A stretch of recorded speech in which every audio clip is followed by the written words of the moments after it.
Would you like to improve your English? Speak with more confidence and pronounce words more naturally? Maybe you understand some English when you read it, but when someone speaks, everything sounds too fast. Maybe you know many words, but when it's time to speak, your mind goes blank. Or maybe you want to stop translating every sentence from Spanish and start using English in a more natural way. If that sounds like you, today's episode is going to help you. Welcome back to my English practice podcast.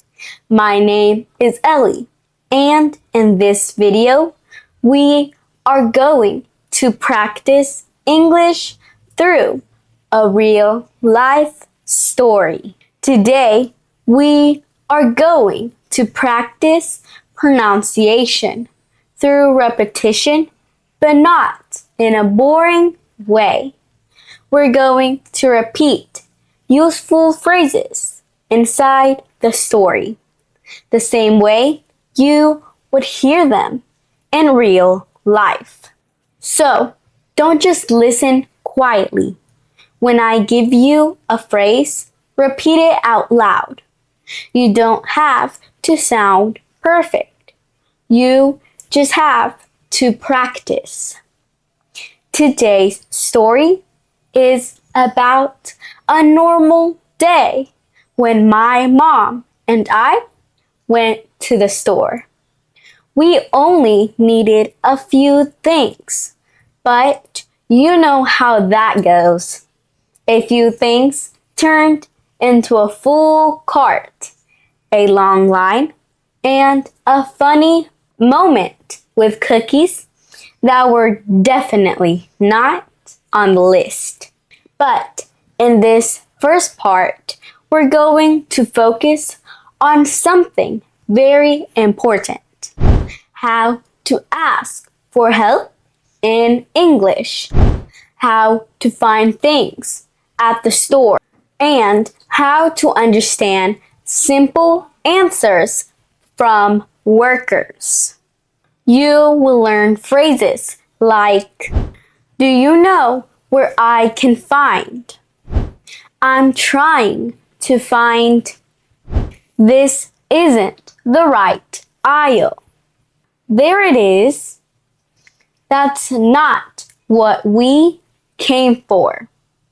These are simple phrases, but they sound very natural in American English. All right, let's begin.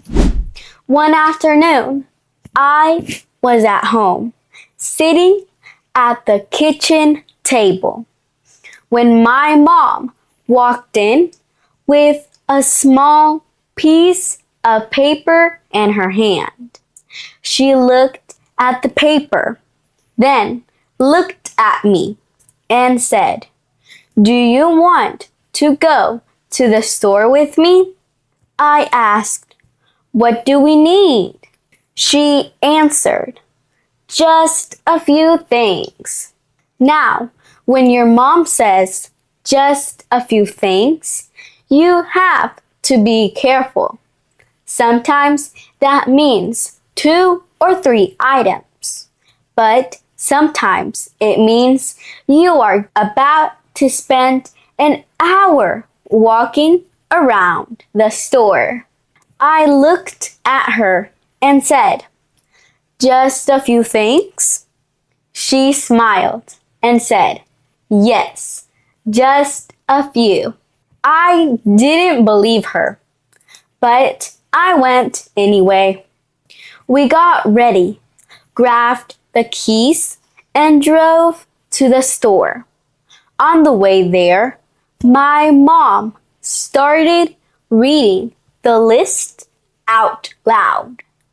She needed paper towels, toothpaste, laundry detergent, fruit, chicken for dinner, bread, juice, and maybe something sweet for later.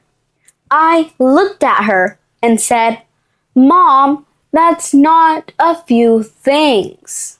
She laughed and said, "It's still not that much." That is a very useful phrase. That's not a few things. You can use it when someone says something is small, but it is actually bigger than expected.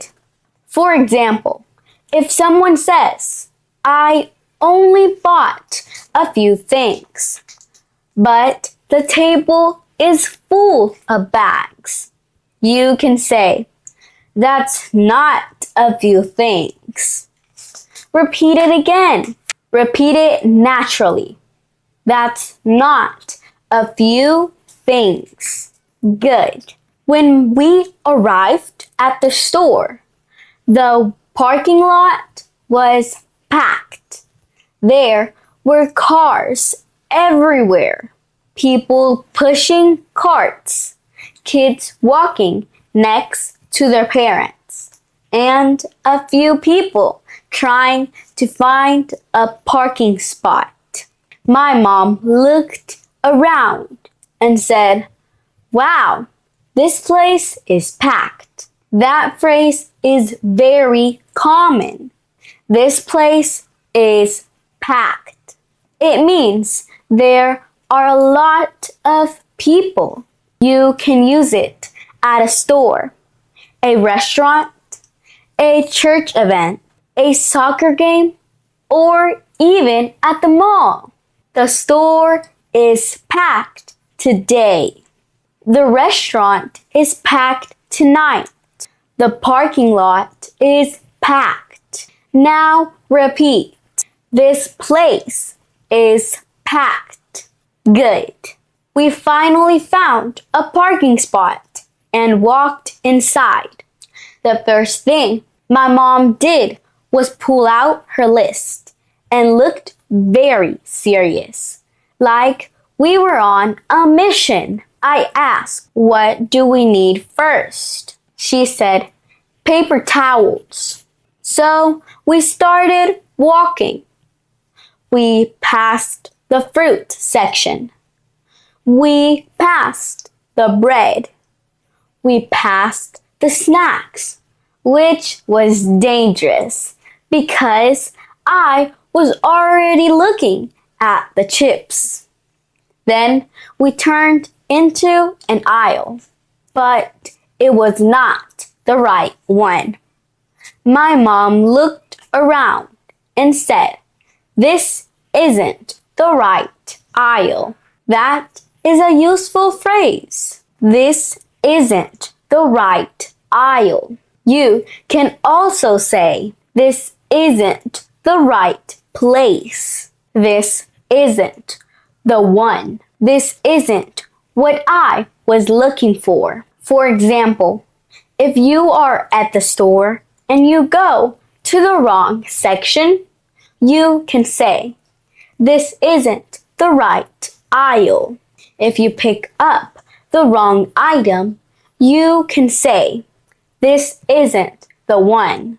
If you are looking for something specific, but you find something different, you can say, "This isn't what I was looking for." Now repeat. This isn't the right aisle. Very good. So we kept walking. My mom looked at the signs above the aisles, but we still couldn't find the paper towels. Finally, I saw a worker organizing products on a shelf. I told my mom, "Let's ask someone." This is something many English learners need to practice. Asking for help is not embarrassing. It is normal. You don't need perfect English. You just need a simple, polite question. I walked closer and said, "Excuse me, do you know where I can find paper towels?" Listen to that phrase. Do you know where I can find paper towels? It sounds very natural and polite. You can use it with many things. Do you know where I can find toothpaste? Do you know where I can find milk? Do you know where I can find the bathroom? Do you know where I can find customer service? Now repeat this one. Do you know where I can find paper towels? Good. The worker smiled and said, "Yes, they're in aisle 9, near the cleaning supplies." I said, "Thank you so much." Then I turned to my mom and said, "Aisle 9. Now let's talk about the word aisle. It looks strange because it has an S, but we don't pronounce the S. We say aisle, like owl. So if someone says it's in aisle 9, they mean it is in section number 9 of the store. Repeat. Aisle 9. Good. My mom nodded, and we walked to aisle 9. This time, we found the paper towels right away. She pointed at them and said, "There they are." That phrase is useful when you finally find something you were looking for. If you find your keys, you can say, "There they are." If you find your shoes, there they are. If you find one thing, say, "There it is." For example, there it is. I found my phone. There they are. I found my keys. Now repeat. There they are. Good. My mom grabbed the paper towels and put them in the cart. Then she looked at the list again and said, "Next, toothpaste." I said, "That should be easy." But I should not have said that, because every time you say something should be easy, it somehow becomes complicated. We went to the toothpaste. We went to the toothpaste section, and there were too many options.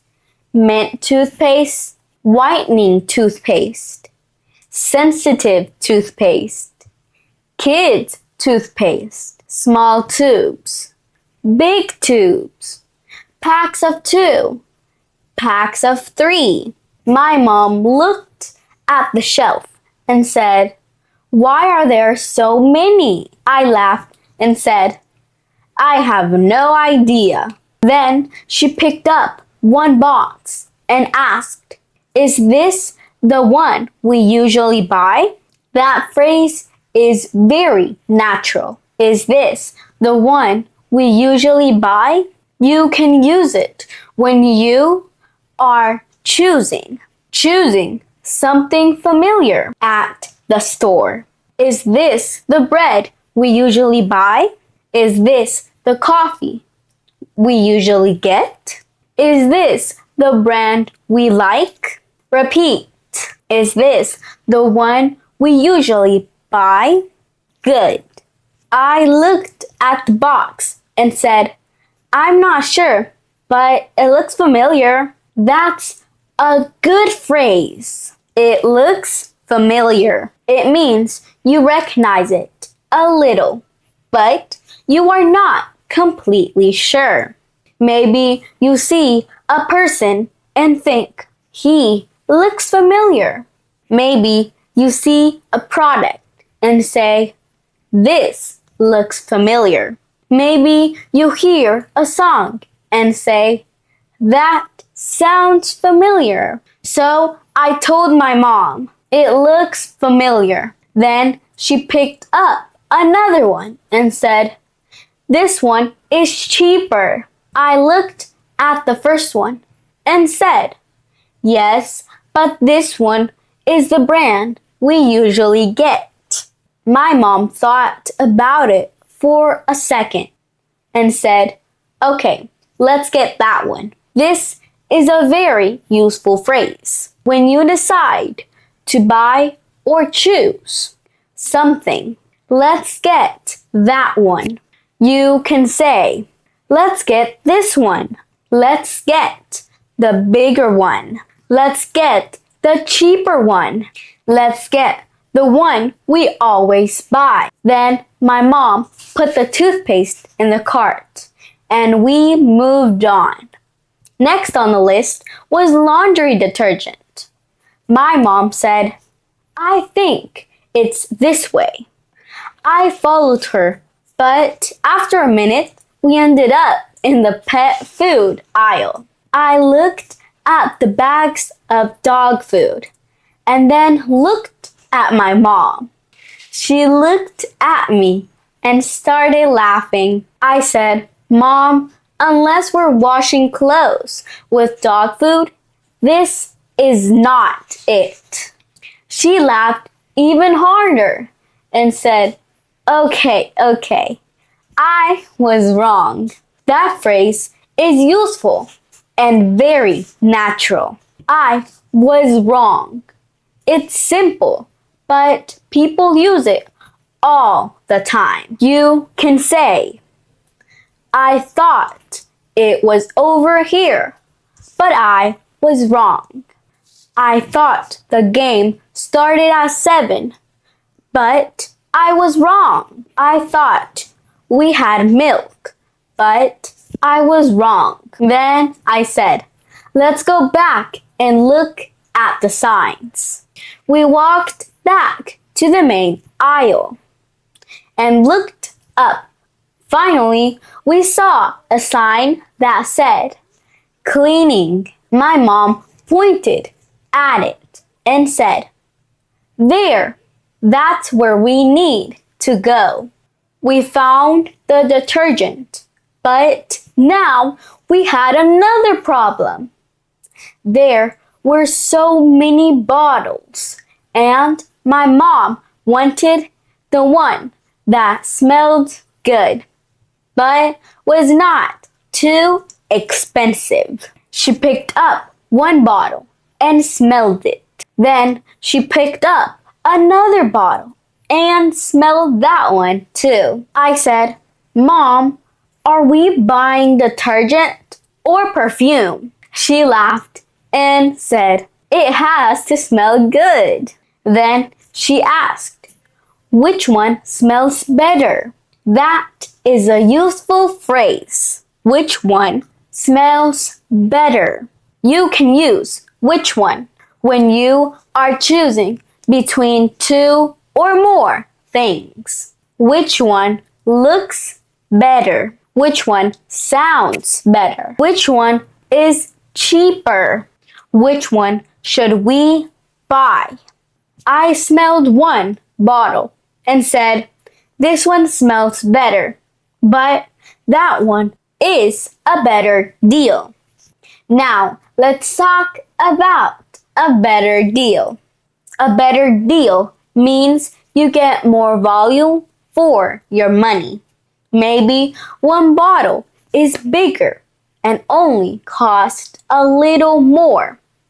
You can say, "That's a better deal." Maybe a restaurant gives you a combo with a drink and fries. You can say, "That's a better deal." Maybe one shirt is on sale. You can say, "That's a better deal." My mom looked at both bottles and said, "You're right. We'll take the bigger one. That phrase is also natural. We'll take the bigger one. You can use it when buying something. I'll take this one. We'll take two. I'll take the blue one. I'll take the smaller size. We put the detergent in the cart, and now the cart was starting to look less like a few things and more like a real shopping trip. And this is where we are going to stop for today. In this first part, we practice how to ask for help, how to find things in a store, how to choose between two products, and how to use natural phrases in a real situation. Before we finish, let's review the most important phrases from today's video. Do you know where I can find paper towels? Do you know where I can find paper towels? Use this when you need to find something in a store. This isn't the right aisle. This isn't the right aisle. Use this when you are in the wrong section. There they are. There they are. Use this when you finally find something. Is this the one we usually buy? Is this the one we usually buy? Use this when you are checking if something is familiar.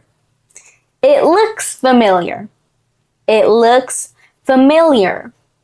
Use this when you recognize something, but you are not completely sure. I was wrong. I was wrong. Use this when you made a mistake. Which one looks better? Which one looks better? Use this when you are choosing between two things. That's a better deal. That's a better deal.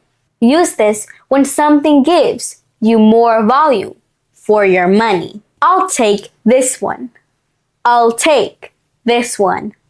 Use this when you decide to buy something. Now, here is your small challenge. Choose 3 phrases from today and say them out loud. You can practice like this. Do you know where I can find this? Do you know where I can find this? This isn't the right aisle. This isn't the right aisle. That's a better deal. That's a better deal. Say them slowly first, then say them again a little more naturally. Remember, your English improves when you practice out loud. In the next part, we're going to continue the story. We are going to go to the fruit section, talk about food, buy cookies that were not on the list, wait in a long line, and learn more natural English phrases for real life. Thank you for practicing with me today. If this video helped you, please subscribe, leave a like, and write your English level in the comments. Beginner, intermediate, or advanced. My name is Ellie, and I'll see you in part 2. Bye!